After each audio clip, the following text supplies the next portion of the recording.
Are you curious what the housing market looks like about the halfway point of the year? Well, me too. So let's grab the market report for Southwest Washington and go over the numbers today.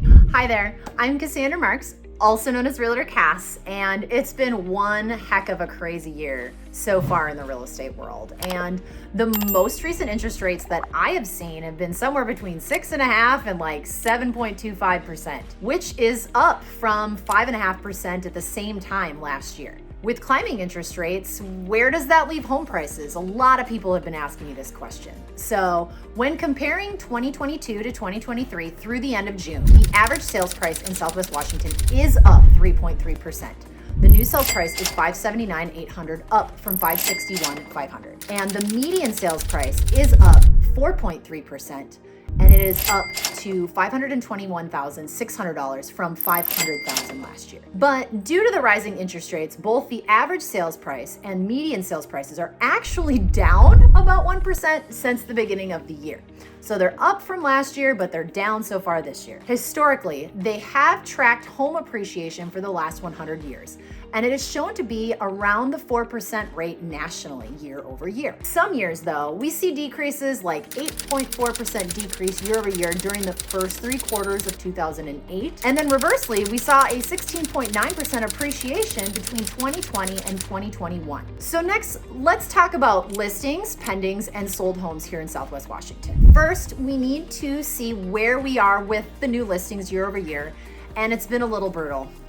We are down 24.8%. And a lot of that can be contributed to the high interest rates and the fact that 72% of Americans that currently have mortgages have interest rates less than 4%, and they don't want to give them up. So some of these folks are becoming what we call accidental landlords, and simply that's because they don't want to lose their low rates of the past. That being said, the so-called lock-in effect is putting pressure on both sides of the market because we're not seeing as many sellers and we have tons of buyers. But why is this happening? Well, as a realtor and an investor, I have watched the market, and we need to understand where we came from and know why this is happening. So back in 2008, the US nationally was building somewhere between 800,000 and 1.2 million single family homes a year.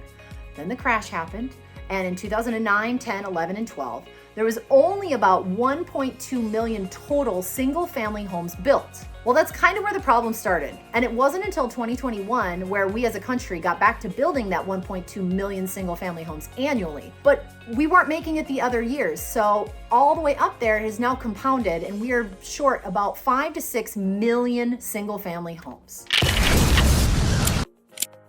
The largest portion of the largest generation ever, the millennials, turned 30 in 2020, and they were looking to purchase homes. But if you couple that with a pandemic, the lowest mortgage interest rates of literally all time, a growing life expectancy, and the boomers choosing to age in place, you have a recipe for absolute disaster. And pardon me, but this makes for one big sandwich. And so there is an interest rate dip of just 1% that I've seen, and I go and tour houses, and I've seen offers on houses go from 1 to 3 offers to 27 offers on a home, just going from 7 to 6%. So if active listings are down 24.8%, where are our pending listings? Well, those are also down, but they're only down 5.2% year over year, but that doesn't help us with the other brutal number, which is sold homes. And those are down 31.3% versus June of 2022. Yeah, the lack of new homes on the market turns into a lack of sold homes. And this is where I'm going to say a very unpopular opinion. I am glad that the interest rates are where they are. Be mad at me for like 2 total seconds, but hear me out, okay? Remember, we just talked about where we started and how we got here, right? Well, here's the second part to that. From 2020 to 2021, we saw nationally 16.9% appreciation. And then in 2022, interest rates went up, and it curbed the appreciation back down to the single digits of about 8.6% from 21 to 22. But that's still double the 100-year average of 4%.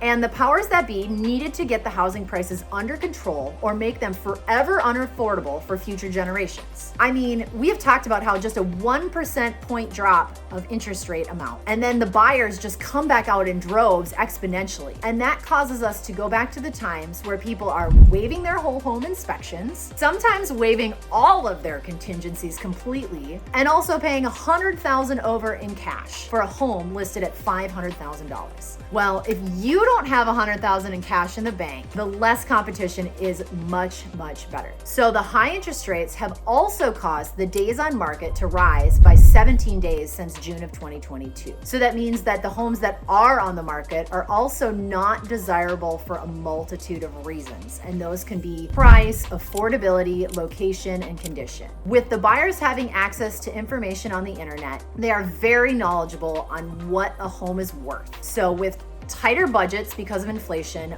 buyers are finding themselves a bit more picky on what they're willing to spend their hard-earned money on. But where we might be down on new listings, pending listings, and sold listings when compared to 2022, we are actually up on all three numbers compared to May of 2023. So the market is strengthening, and typically we see these numbers grow as the summer continues on till about October-ish, mid to late October, when they take a rest for the holidays, only to absolutely jam the gas on again January 1st. So we chatted about where we have been the past 6 months, but some people are like, hey Cass, what about the next 6 months? Well, yeah, there is much talk that since inflation is still not settling down, the Fed is looking at raising the rate 2 more times, and they just did one this week. And where this doesn't directly affect mortgage interest rates, it somewhat does, because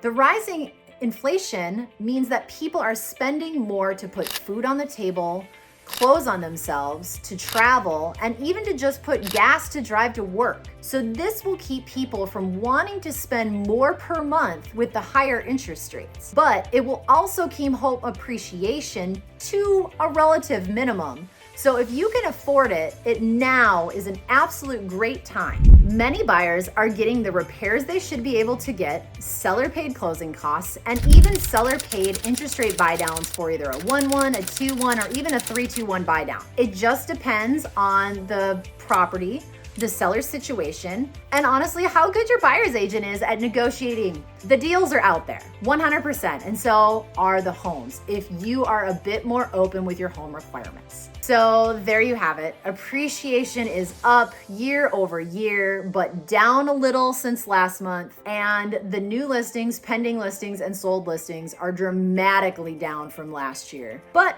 are just a tiny bit up since last month. So pretty much it's how I predicted 2023 was going to go back in January. If you're in the market to purchase a home and you can do it, you absolutely should, because a homeowner's net worth is over 40 times greater than that of a renter. I hope you found this information helpful today. And if you are thinking about making a move to the Southwest Washington, Vancouver, or even Portland metro area, please reach out to me, because I get calls, texts, and emails from people just like you every single day who are looking to make their move to my area. And I love what I do, and I want to share everything that I know and love about Southwest Washington so that you can love it as much as I do. And regardless of if you're looking to make your move in the next 9 or 90 days, please reach out, because we can get you on a plan and find a great place for you to move. Again, my name is Cassandra Marks, also known as Realtor Cass. I'm a farmer with a wee little real estate problem. Thank you so much for stopping by. I hope you found this market information recap here of the first 6 months very informational. If you've got more questions, please feel free to reach out to me. Otherwise, thank you so much for your time today. Thank you for watching my video, and have a lovely rest of your day. And until I see you again, bye.